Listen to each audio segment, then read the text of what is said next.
Hi guys. As a lot of people know, I am currently trying to get direct family support for children for my son, most of all, and to help our family.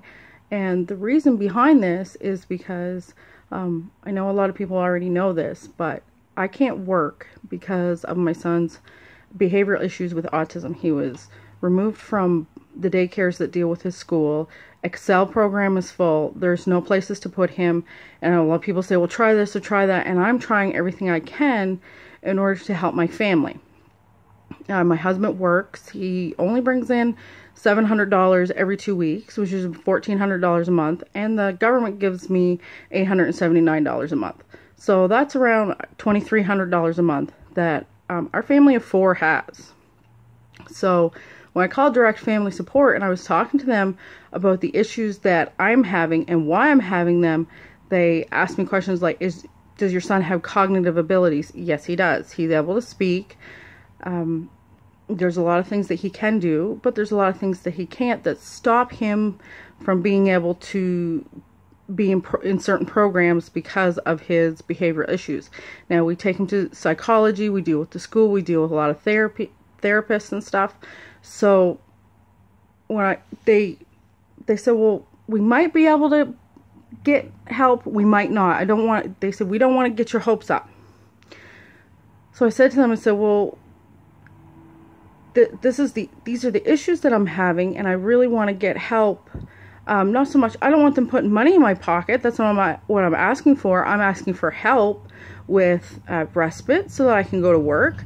I'm asking for help for the Project Lifesaver for my son, which is $300 plus fees and other things. My son went missing at school. He took off, and it took 20 minutes to find him. 15 people were looking for him.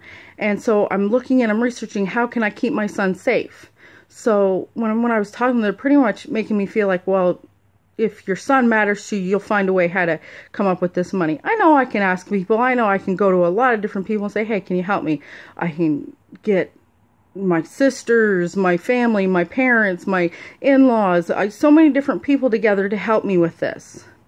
But they've helped me with other things. I had my in-laws help me with a $3,000 bill to pay for my son to get diagnosed, because it was like a 3-year wait for the diagnosis for my son, and I couldn't wait any longer because he was having too many issues at school. So I had to take action. So I can only pull from so many people. I can only ask so many times from my family, like, can you help me? Can you do this? Can you do this? There's resources out there that are supposed to be helping me, and this Project Lifesaver would make a big impact on my son and me knowing that my son is safe. He also is on medications, very expensive medications, because he has profound ADHD. And myself, I'm also on medications because I'm a type 2 diabetic, and I need needles, I need insulin, I need test strips. I only test myself once a day, if that, because I can't afford the $100 for 100 test strips and test myself 6 times a day. That's $6 a day.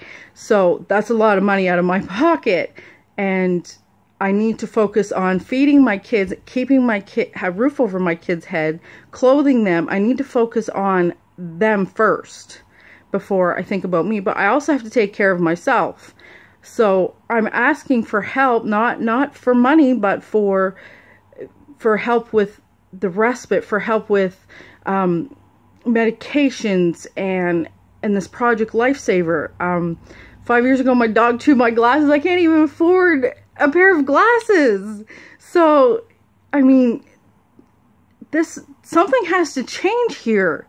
Because I know my sister down in Yarmouth, she had people coming to her saying, look, we got this, we can help you with this. She got respite, she got all these resources given to her without her even asking, and I'm fighting hard for my son, and I'm getting, well, we don't know if you qualify. Well, because my husband works, he's a very hard worker. He's a mechanic. He makes $12 an hour. That's not a lot. So And people say, oh, well, why don't you get work? Why don't you do? Well, I can't afford $30 an hour for respite. I can't. I'm not going to go and find an after school home that brings in kids and they can't handle my son. My son needs to be with people that know how to deal with his behaviors, because I just don't want to drop him in anybody's lap. I don't get sitters very often. It's very rare. And if I do, it's only people that I trust and they understand my son.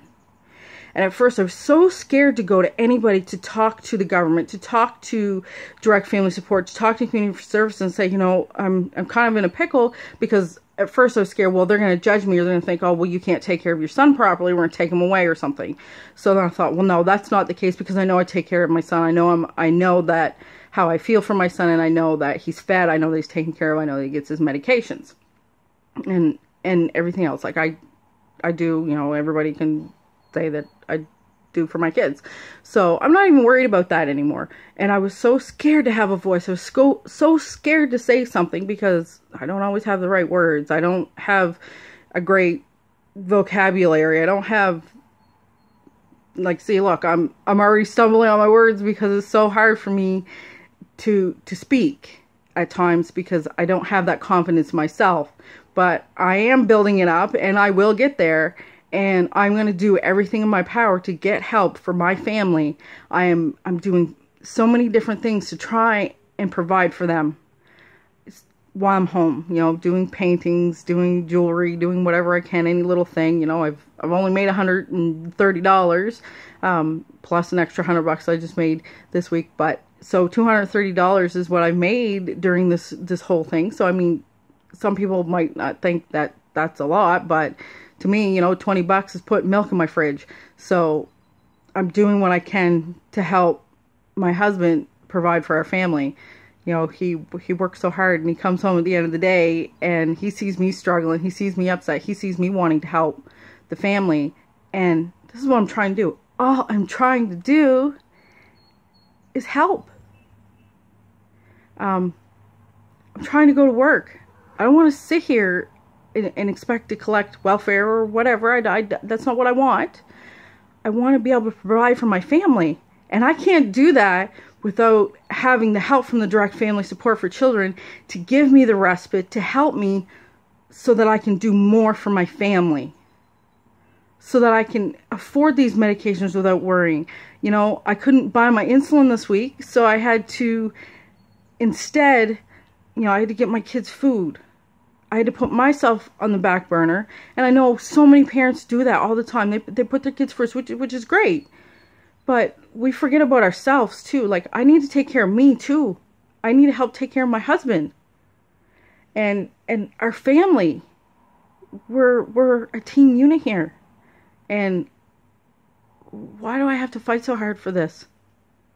It's not like I'm not doing everything that I can.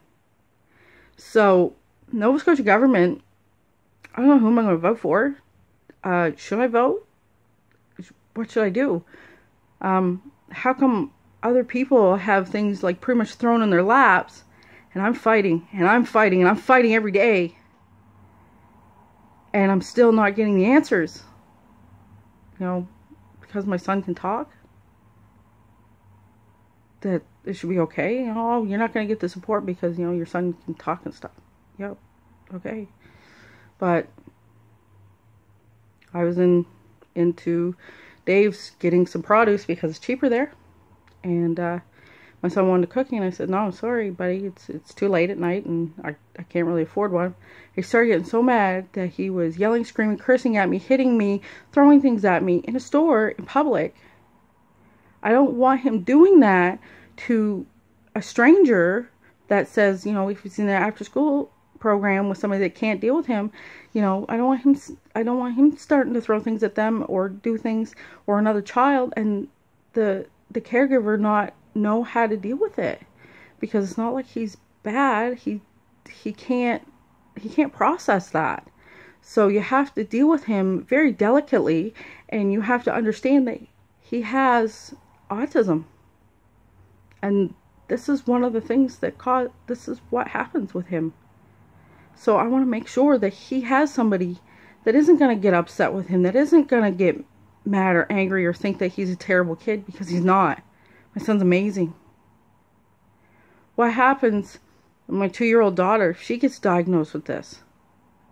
She's not, I don't know. I don't know if she's going to get diagnosed. She's not diagnosed yet or anything. But what happens with 2 kids like this? I need help for my family. So I'm doing the right things. I'm going to the right people. But I'm pretty much getting the door slammed in my face. So, what you can do, think, oh, well, okay, you're going to take my kids instead and pay somebody else to look after them and feed them and everything else. And then that puts me in a worse situation because, you know, well, I fought for them. I did all this stuff for them. I'm not abusive to my kids, and I'm not, you know, I give them the world. So please, tell me how that would help. If you said, well, you can't afford them or you can't do this, we'll put them somewhere where they can have all this stuff. So you're going to pay somebody else to take care of my son? No, it doesn't work that way. You need to help us families so we can take care of our kids, so we can go to work. That's what I want to do. I want to go to work. That's all. I want to put food on my table. I don't want to worry about a pack of diapers. I don't want to worry about milk. I don't want to worry about that stuff. Important things. So you tell me how I can get these resources. You show me that I don't have to go to every Tom, Dick, and Harry out there, yell and scream, stomp my feet, keep getting door slammed in my face. And then I have people judge me, thinking, you can't take care of your son. I can, I am. But to make me feel bad that because I can't afford this Project Lifesaver that I'm a bad mom. You know, that's how you made me feel. Pretty much made me feel like I couldn't take care of my kids.